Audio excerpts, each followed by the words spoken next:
Shalom Bapak Ibu yang dikasih oleh Tuhan. Selamat pagi. Kiranya kabar bahagia, kabar damai senantiasa melimpah ruah dalam kehidupan kita semua. Bapak Ibu yang dikasih oleh Tuhan, sebelum kita bersama-sama merenungkan firman Tuhan dalam acara Bina Iman Kristen GKI Klasis Solo pagi hari ini, mari kita bersama-sama tunduk kepala, kita bersatu hati di dalam doa. Mari kita berdoa. Tuhan Yesus, kami mengucap syukur oleh karena limpahnya rahmat-Mu selalu baru setiap hari dalam hidup kami. Jikalau pagi ini kami masih ada, kami masih diizinkan untuk mendengarkan renungan Bina Iman GKI Klasis Solo, bukan karena kami hebat atau kuat, tapi oleh karena kemurahan anugerah dari Tuhan saja yang Tuhan masih berikan dalam diri kami masing-masing. Kami hanya mampu tunduk kepala seraya bersyukur atas setiap kemurahan-Mu. Kiranya Roh Kudus bekerja dalam hati kami, dalam pikiran kami, agar kebenaran firman Tuhan menolong kami, firman Tuhan menerangi kami, firman Tuhan menguatkan kami, firman Tuhan memberi pengharapan bagi setiap kami. Di dalam nama-Mu Tuhan Yesus Kristus, kami berdoa dan kami berseru. Haleluya. Amin. Bapak Ibu yang dikasih oleh Tuhan, renungan Bina Iman GKI Klasis Solo pagi hari ini diambil dari kitab Yesaya pasal 41 ayat yang ke-10. Demikian bunyi firman Tuhan.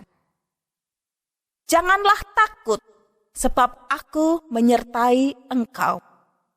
Janganlah bimbang, sebab aku ini Allahmu.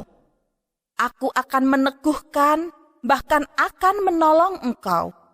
Aku akan memegang engkau dengan tangan kananku yang membawa kemenangan. Amin. Demikianlah bacaan firman Tuhan. Berbahagia setiap kita yang mendengar firman Tuhan dan melakukannya dalam hidup sehari-hari. Bapak Ibu yang dikasih oleh Tuhan, siapa sih di antara kita yang tidak pernah merasakan rasa takut? Seberani-beraninya kita, kalau dalam bahasa Jawanya, sak kendel-kendele awake dhewe. Ya, pasti dalam kondisi tertentu Bapak Ibu dan saya akan mengalami yang namanya rasa takut ketika ancaman demi ancaman tiba-tiba datang menghadang secara tiba-tiba, secara tanpa terencana. Tapi kalau dalam bahasa Jawanya, ujuk-ujuk mak jegagi, wah itu bahasa Jawanya, yang membuat kita kaget, membuat kita terperanjat. Kalau ancaman itu tiba-tiba hadir di luar pikiran kita, Bapak, Ibu, dan saya pasti akan mengalami yang namanya takut. Mungkin di antara kita banyak yang bertanya-tanya, sebetulnya takut itu boleh apa enggak sih? Ya, secara manusiawi banyak orang menjawab, silakan, takut boleh-boleh saja. Tapi ingat, sekalipun secara manusiawi Bapak, Ibu, dan saya menghadapi yang namanya rasa takut, rasa cemas. Tapi ingat, jangan sampai kecemasan itu, ketakutan itu menjadi pengendali atas hidup Bapak, Ibu, dan saya. Mengapa? Kalau Bapak, Ibu, dan saya dikendalikan rasa cemas, rasa takut, sedikit pun itu tidak akan mengubah keadaan. Sedikit pun tidak akan membawa perubahan dalam diri kita. Justru keadaan kita akan semakin terpuruk, semakin lemah, semakin loyo, semakin terperosok dengan adanya ketakutan yang menjadi pengendali atas hidup kita.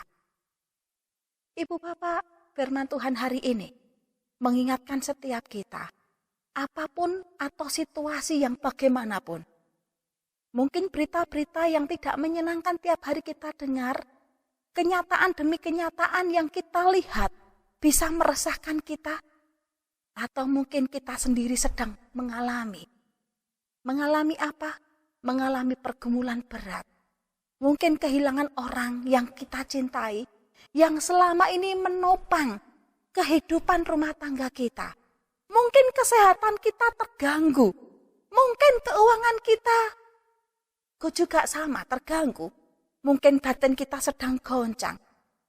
Ya, ancaman apa yang sedang terjadi atas hidup Bapak, Ibu, dan saya? Firman Tuhan mengingatkan setiap kita, jangan takut. Jangan dikendalikan rasa takut. Karena itu tidak akan menolong sedikit pun hidup kita. Mengapa firman Tuhan mengingatkan kita supaya Bapak, Ibu, dan saya jangan takut? Ada janji firman Tuhan yang ya dan amin mengingatkan kita. Mengapa kita tidak boleh takut? Yang pertama, Tuhan berjanji, aku menyertai. Artinya apa? Tuhan itu selalu bersama-sama dengan Bapak, Ibu, dan saya. Menyertai bukan sekedar Allah itu di depan sebagai pemimpin hidup kita. Menyertai bukan sekedar Allah di samping kita yang menggandeng kita, menuntun langkah kita. Ia juga bukan hanya sekedar ada di belakang kita untuk menopang saat kita jatuh. Tetapi lebih dari itu, Allah menyertai berarti Allah itu menyatu dengan pergumulan Bapak, Ibu, dan saya. Itu berarti kita punya Allah yang tidak jauh, tapi menyatu dengan kehidupan Bapak, Ibu, dan saya. Jadi, sekalipun Bapak, Ibu, dan saya diizinkan untuk menghadapi ruwetnya persoalan hidup kita, beratnya beban hidup kita, entah itu kesehatan, ekonomi, pekerjaan, rumah tangga, ancaman. Ingat, kita punya Allah yang menyertai. Bukan berarti kita akan bebas dari masalah. Tapi di tengah-tengah masalah hidup Bapak, Ibu, dan saya, Ia menyatu, Dia ada. Siap memberikan petunjuk jalan keluar, siap memberi kekuatan saat kita lemah tak berdaya, siap menghibur pada saat kita berduka, siap memberkati, mencukupkan saat Bapak, Ibu, dan saya kekurangan. Ia menyertai. Lalu yang kedua, mengapa Bapak, Ibu, dan saya dikatakan jangan takut? Karena firman Tuhan di sini berkata, aku ini Allahmu. Jangan bimbang. Bimbang itu artinya, kalau dalam bahasa Jawa, ojo melang-melang atimu. Jangan bimbang. Percayalah penuh kepada Tuhan. Sebab Dia Allah kita. Allah yang dalam kitab Kejadian Ia menjadikan dari yang tidak ada menjadi ada. Allah yang maha kuasa. Yang juga kita kenal dalam perjanjian baru. Allah yang mati disalibkan karena cintanya pada kita. Jadi jangan sampai persoalan hidup Bapak, Ibu, dan saya, seberat apapun itu, mampu menggoncangkan keyakinan kita kepada Tuhan. Jangan bimbang akan janjinya. Jangan ragu akan firman-Nya. Tetaplah dengan keyakinan penuh. Pegang teguh firman Tuhan. Karena Allah yang memiliki hidup Bapak, Ibu, dan saya. Lalu yang ketiga, firman Tuhan berkata jangan takut. Ia berkata, aku akan meneguhkan. Bahkan aku akan menolong. Meneguhkan artinya saat kita merasa goncang oleh karena tekanan persoalan hidup.